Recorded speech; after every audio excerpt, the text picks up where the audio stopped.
Hello and welcome to my van and my life. My van life, you might say. Today we're going to talk about cooking with an induction stovetop in van life using all electricity for cooking.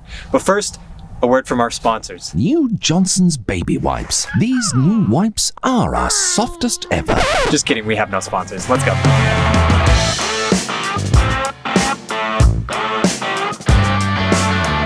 Alright, this is my cooking area. We have our sink over here, lots of countertop space, and then our induction stovetop. It's a 2-burner stovetop with simple controls in the front. Total pull of about 1800 watts. I believe that's out of max power out of one of the induction stovetop tops. I do not run both of them. One, because I don't need to be cooking two things in this small space right here. But then also, I'm pretty sure that would overload my inverter, which is only rated for 2200 watts. Down below, we have 200 amp hours of Battleborn lithium batteries, and that is what we use to power our induction stovetop. We have 400 watts of solar on top. We have a 140 amp isolator hooked up to the starter battery, so when we're driving or the car's running, we're charging. And we have shore power on the side just in case we're parked in a super rainy place. So first test we're going to do is we're going to boil 32 ounces or about a quarter of a gallon of water, which is more than you need for pasta. It's more water than I normally boil at any time, but it'll be a good test. We're going to keep track of this by, I turned off everything that I can turn off. I turned off my fridge, my lights are off, the heater's off, everything that has a constant draw is off. And then we're going to compensate for our solar because we're parked in the sun. And we're going to be looking at the Victron app to track how much power is used. We're going to time how long this takes to boil, and then we'll see the results.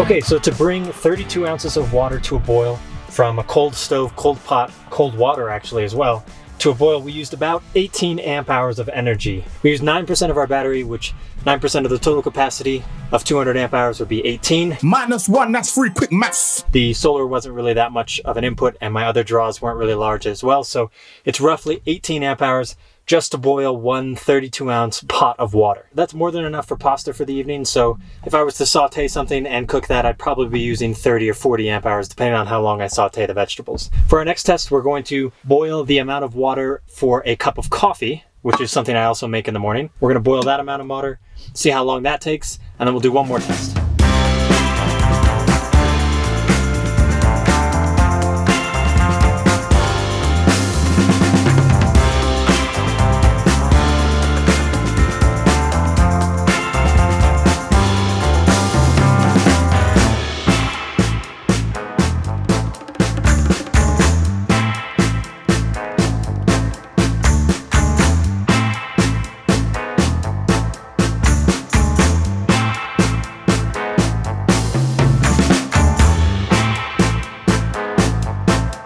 Okay, so to boil just enough water for coffee to then put it through my AeroPress, we used about 3 or 4% of the battery capacity, which is about 8 amp hours. I should mention that I'm using the middle temperature or the middle power for the induction stovetop to cook these things. I don't normally use the higher ranges just because I don't need to cook things that quickly. I suppose I could turn it up and boil the water faster, but that happened in about 5 minutes worth of time, so it's perfect to be cleaning up around the van, doing some things while the water is boiling for coffee. The last test will just be 4 eggs, average breakfast or lunch, and we'll see how long those take to pan fry.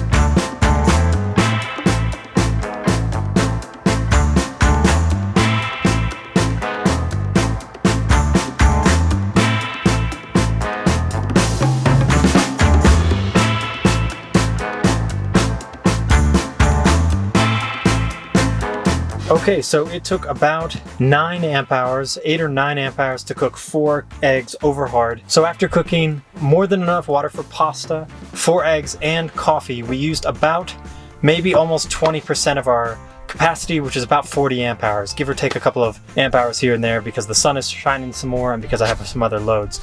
But roughly speaking, it took about 15 minutes and 18 amp hours to boil 32 ounces of water. It took about 6 minutes and 8 amp hours to boil enough water for a cup of coffee, which is only like maybe 8 or 12 ounces. And then to fry 4 eggs over hard, it took about 12 minutes or 10 minutes, and it took about 9 amp hours of energy. Overall, I'm super satisfied with having an induction stovetop over other options like propane. A lot of people will install propane in here, and you can do it in different ways, but the way that I was informed that you do it correctly is to build a propane box which is sealed and vented, which requires drilling a hole in the van, and also which requires storing a massive propane tank if you don't want to run out every, week or so, or even less. Given the storage in here is very limited, and given that I didn't want to drill an extra hole in the van just for venting propane, I decided to go with induction, because really all it is that about 4-inch deep and then long and wide piece of machinery there, which then plugs directly into my inverter. There's no space lost whatsoever. So I am saving a bunch of space, and I didn't have to drill a hole, and I don't have to worry about propane leaking inside the van. Some reasons why some people don't choose induction: they already have pots and pans, and you have to have special pots and pans for an induction stovetop. The pots have to be specifically meant for induction stovetop compatibility, and therefore a lot of people that already have large sets of pots and pans don't go with induction.